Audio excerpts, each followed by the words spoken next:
Bonjour à tous et bienvenue dans cette édition. Les milices de Wagner ont pris d'assaut des villages maliens proches de frontières mauritaniennes. La nouvelle est tombée ce dimanche après que plusieurs images de l'assaut aient circulé sur les réseaux sociaux notamment.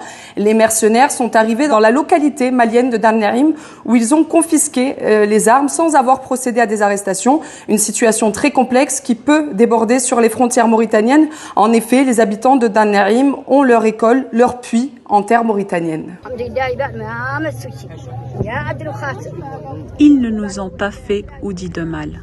Leurs cris, leurs mouvements, ça nous a fait peur. Ils ont pris nos affaires ainsi que les fusils et des sommes d'argent. 190 milliards de dollars, c'est le montant du besoin financier estimé pour que l'Afrique réponde à ses objectifs de développement durable. C'est ce qu'a annoncé ce lundi le président de l'Union africaine, Mohamed Ould Cheikh El Ghazouani, à l'occasion de l'ouverture du sommet des chefs d'État africains et de l'Association internationale de développement qui se tient à Nairobi. Il a parlé de besoins urgents dus à une économie dégradée qu'il associe à la succession de crises qui ont touché le monde, à l'instar de la pandémie du Covid-19 ou encore la crise en Ukraine. La première session extraordinaire du Conseil national du parti de l'INSAF a prévu de se réunir ce samedi 4 mai à 16h. L'objectif, discuter de la candidature du président sortant Mohamed Ould Cheikh El Ghazouani.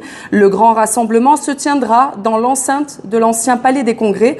Ce sera l'occasion pour le parti de définir les lignes de la prochaine campagne présidentielle.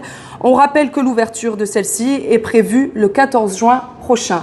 BBC et Voice of America suspendus pendant 2 semaines. La décision a été imposée par le Burkina Faso, dirigé par les militaires depuis le coup d'État de septembre 2022. La raison avancée par la junte, les 2 chaînes auraient relayé un article accusant l'armée burkinabé d'exactions sur les populations civiles, des accusations rejetées par la junte.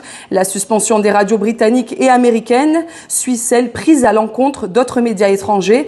C'est la fin de cette édition. Merci de nous avoir suivis. Continuez à vous informer sur les différents réseaux sociaux et sur le site internet fr.taqadoumi.mr.